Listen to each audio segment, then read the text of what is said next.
Sir వక్ఫ్ బిల్లుతో ముస్లింల స్వేచ్ఛపై దాడి రాహుల్ గాంధీ గారు స్పందించిన తీరు, వక్ఫ్ బిల్లుపై దేశవ్యాప్తంగా రాజకీయ వేడి, కేంద్ర ప్రభుత్వం ముస్లింల స్వేచ్ఛను కాలరాస్తుందన్న రాహుల్ గాంధీ. అంటే దీన్ని అస్త్రంగా మలుచుకున్నారా కాంగ్రెస్?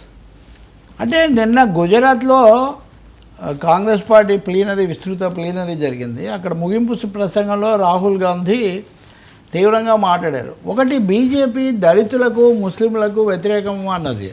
ఎందుకంటే దళితులని ఎందుకన్నారంటే రాజస్థాన్ ప్రతిపక్ష నాయకుడు టికారాం, కాంగ్రెస్ నాయకుడు, ఆయన ఒక ఆలయంలోకి వెళ్ళి ప్రార్థన చేస్తే అక్కడ బీజేపీ మాజీ శాసనసభ్యుడు ఆహూజా అతను దాన్ని ప్రక్షాళన చేయించాడు. అది ప్రతిపక్ష నాయకుడైన దళిత నాయుడు వస్తే గుడిని ప్రక్షాళన చేయడం ఏంటంటే అపవిత్రమైపోయింది గుడి అన్నట్టుగా.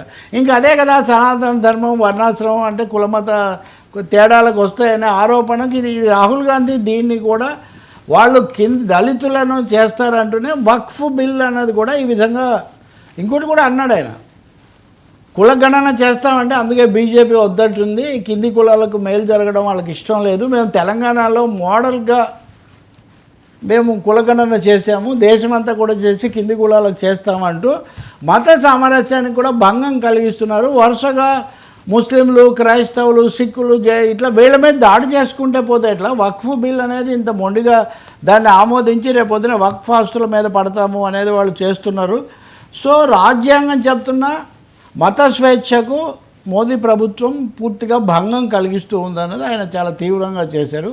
కాంగ్రెస్ ఉంటేనే ఈ మత సామరస్యాన్ని, లౌకికతత్వాన్ని కాపాడుతుంది, మేము దాన్ని గట్టిగా కట్టుబడి ఉంటామనేది దాన్ని ఆయన ఒక ముఖ్యమైనటువంటి అంశంగా అక్కడ తీసుకొచ్చారు. వక్ఫ్ బిల్ మీద మనం చాలాసార్లు చర్చించాం కాబట్టి సుప్రీంకోర్టు కూడా దాన్ని 16వ తారీఖున దాన్ని విచారణకు స్వీకరిస్తుంది. సుప్రీంకోర్టు ఏం చెప్తుందో ఏంటో మనం చూడాలి. కానీ ఒక్కసారిగా దేశంలో ఈ మత సంబంధాలకు సంబంధించి కొంత గొడవ మొదలైంది అనేది. మమతా బెనర్జీ ఏమో మేము వక్ఫ్ బిల్ అమలు చేయము ఈ రూపంలో అని చెప్పింది. కేరళ ప్రభుత్వం ఏమో వక్ఫ్ బోర్డు ఏర్పాటు చేసింది వీళ్ళ దీని ప్రకారం. చంద్రబాబు నాయుడు కూడా, ఆయన ఎన్డీఏలో ప్రధాన మద్దతుదారు కదా, ఆయన కూడా కొంత ఇబ్బంది పడ్డారు మొన్న. ఎందుకంటే వైసీపీతో ఉన్న ముస్లింలు ఓటర్లు ఇటు వేయటం కోసం అంటే మేము బీజేపీతో ఉన్నా మా పద్ధతి మారదు అంటే వేశారు.